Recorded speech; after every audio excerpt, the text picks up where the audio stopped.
ಕಷ್ಟ ಇದೆಯೇನಪ್ಪ ನಮ್ದು ಅಲ್ಲ. ಹೋಗಿ ಒಂದು ಇಲ್ಲಿ ಬಿಡೋಣ, ಇಲ್ಲ ಎಲ್ಲ ಒಂದು ಕಡೆ ಬಿಡೋದಕ್ಕೆ ಆ ಕಡೆ ಸೈಡ್ ಬಿಡೋಣ. ನೋಡೋಣ ಇಲ್ಲಿ ವೆಹಿಕಲ್ ತಗೊಂಬಿಡಿ ನೋಡೋಣ. ಇಲ್ಲೇ ತಗೊಂಡ್ಬಿಡೋಣ. ತೀರ್ಥ ಬಿಡೋಣ ಇಲ್ಲಾಂದ್ರೆ ಬೇಡ ತಗೋಬೋದು. ಆಮೇಲೆ ಜೋಗದ ಅಭಿವೃದ್ಧಿಯಲ್ಲಿ ಬಿ ಜೆ ಪಿಯವರು ಆದೇಶ ಒಂದೇ ಮಾಡಿಸಿದ್ದು ಬಿಟ್ಟರೆ ಅವ್ರು ಏನೂ ಇಲ್ಲ. ಅವರೇನು 15-20 ಕೋಟಿ ರೂಪಾಯಿ ಆ ಕಾಲದಲ್ಲಿ 15 ಕೋಟಿನ ಏನೋ ಅವ್ರಿಗೆ ಕೊಡಿಸಿದ್ರು ಅಷ್ಟೇ. ಆ ನಂತರ ಅವ್ರೇನು ₹1 ಕೊಟ್ಟಿರಲಿಲ್ಲ.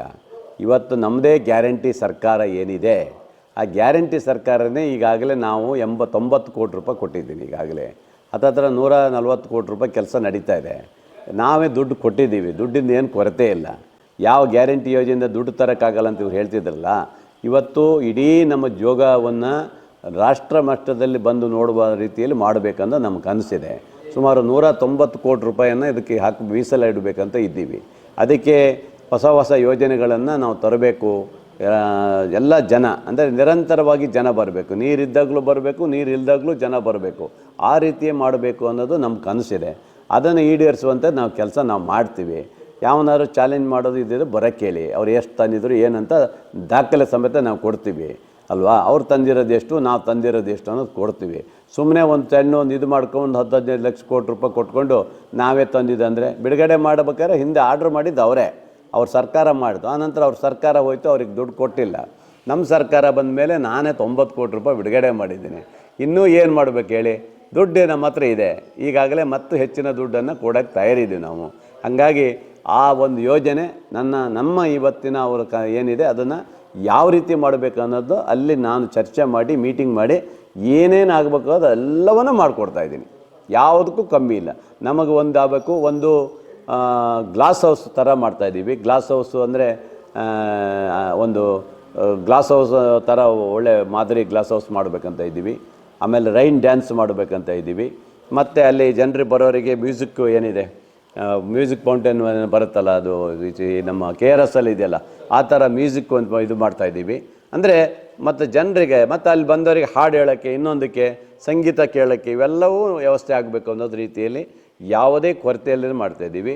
ಎಟ್ ಟೈಮ್ ಈಗ 5,000-6 ಸಾವಿರ ಜನ ಅಲ್ಲಿ ನೋಡ್ಬೋದು. ಈಗ ಹೋದರೆ ನೀವು ಎಷ್ಟು ಜನ ಬೇಕಾದ್ರೆ ನೋಡಲಿಕ್ಕೆ ಅವಕಾಶ ನಾವು ಮಾಡಿಟ್ಟಿವಿ. 1 by 1 ವ್ಯವಸ್ಥೆ ಇದೆ. ನೆಕ್ಸ್ಟ್ ಹೋಟೆಲ್ ಆಗುತ್ತೆ, ಅಂಗಡಿ ಆಗುತ್ತೆ, ಎಲ್ಲವನ್ನೂ ಮಾಡ್ತಾಯಿದೆ. ಮುಂದೆ ಹೋದರೆ ಯಾರಾದ್ರು ಪ್ರೈವೇಟ್ನವ್ರು ಬಂದರೆ ಅದಕ್ಕೆ ಸ್ಟಾರ್ ಹೋಟ್ಲ್ ಕೊಡಬೇಕು ಮತ್ತು ರೋಪ್ ವೇ ಕೊಡಬೇಕು ಅನ್ನೋದು ಒಂದು ಯೋಚನೆ ಇದೆ. ಅದಕ್ಕೂ ಸಹ ಮಾತಾಡ್ತಾ ಇದ್ದೀವಿ. ಯಾರು ಬಂದರೆ ಅವರಿಗೂ ಕೊಡಬೇಕಂತ ಇದ್ದೀವಿ. ಎಲ್ಲ ಮಾಡಿ ಜಿಪ್ ಲೈನ್ ಇದೆ, ಜಿಪ್ ಲೈನು ರೆಡಿ ಇದೆ, ಅದಕ್ಕೂ ಸಹ ರೆಡಿಯಾಗಿದೆ. ಎಲ್ಲವೂ ರೆಡಿ ಆಗ್ತಾಯಿದೆ. ಅದು ಒಂದು ಹೊಸ ಕಾನ್ಸೆಪ್ಟ್ ಥರ ಇಟ್ಕೊಂಡು ಕೆಲಸ ಮಾಡ್ತಾಯಿದ್ವಿ. ಚೆನ್ನಾಗಾಗತ್ತೆ. ಅದೇ ಹಳೇದು ಮಾಡಿಸ್ಬಿಟ್ಟಾರೆ. ಆಗಿ ಚೆನ್ನಾಗಿಲ್ಲ ಅದು. ಬಹುಶಃ ಅದನ್ನು ಏನು ಮಾಡಬೇಕು ಗೊತ್ತಿಲ್ಲ. ಅವನಿಗೆ ಬಂದು ಮೊನ್ನೆ ರಿಪೇರಿ ಮಾಡಿ ಹೋಗಿದ್ದಾನೆ. ಅದು ಹೋಗಿದೆ, ಅರ್ಧದಲ್ಲೇ ನಿಂತು ಹೋಗಿದೆ, ಮುಂದೆ ಹೋಗ್ತಾ ಇಲ್ಲ. ಹಾಗಾಗಿ ನೋಡ್ಬೇಕು. ಅದನ್ನು ಸರಿ ಇಲ್ಲ ಅಂದರೆ ಚೇಂಜ್ ಮಾಡ್ತೀವಿ ನಾವು. ಈ ಮಧ್ಯೆ ಎಲ್ಲೋ ನಾನು ಫಾರೆಸ್ಟ್ ಕ್ಲಿಯರೆನ್ಸ್ ಅಂದರೆ ಅದರ ಬಫರ್ ಝೋನನ್ನು ಕಡಿಮೆ ಮಾಡಿರೋದು ಅದು ನಾನಿದ್ದಕ್ಕೆ ನಾವು ಮಾಡಿದ್ದು ಅಂತಲೂ ಕೂಡ ಹೇಳಿಕೆಗಳನ್ನು ನೋಡಿದ್ವಿ ಸರ್. ಯಾರು MP ರಾಘವೇಂದ್ರ ಅವರು ಆಶ್ಚರ್ಯ ಇತ್ತು. ಗೌರವಂತ ಘನ ಸರ್ಕಾರದ ರಾಜಕೀಯ ಮುಖಂಡರುಗಳ ಹೇಳಿಕೆ ತಮಗೆ ಇವತ್ತು ಹೇಳಲಿಕ್ಕೆ ಇಚ್ಛೆ ಪಡ್ತೇನೆ.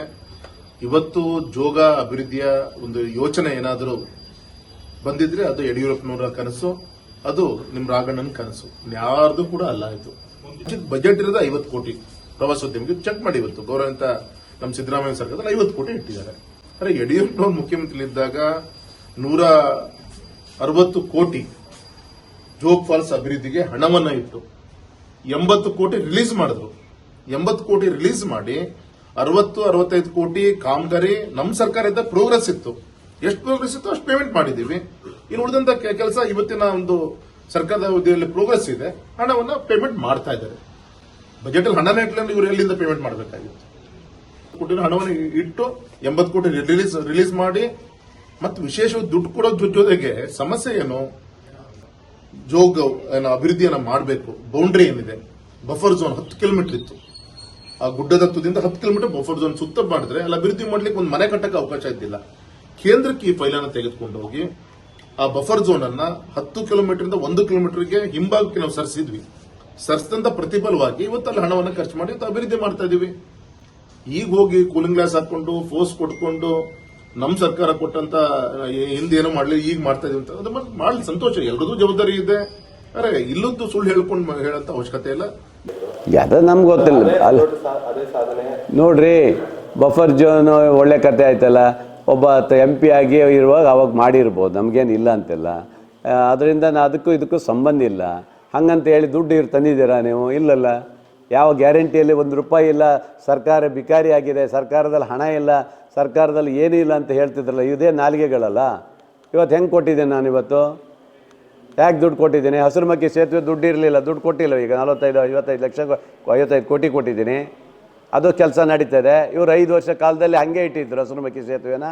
ಯಾಕೆ ಮಾಡಲಿಲ್ಲ ಹಸಿರುಮಕ್ಕಿ ಸೇತುವೆ ಅಂದರೆ ತುಂಬ್ರಿ ಸೇತುವೆ ಆಗಬೇಕನ್ನೋ ಉದ್ದೇಶ ಇವರಿಬ್ಬರದ್ದು ಇತ್ತು, ಮಾಜಿಯವ್ರದ್ದು, ಹಾಲಿ MP ದು.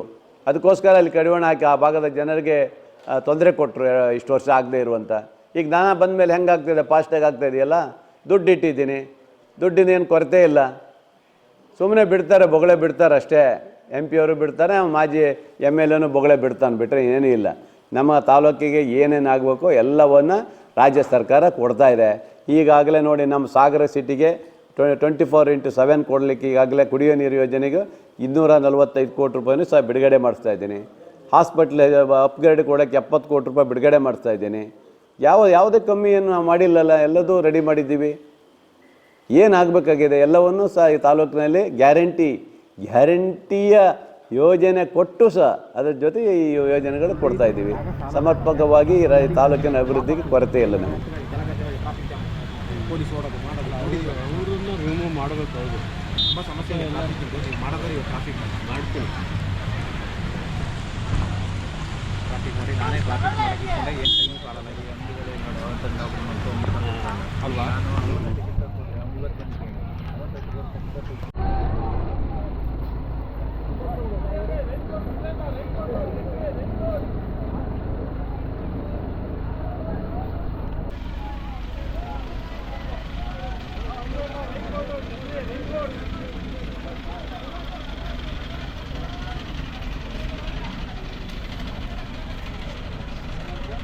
Hey,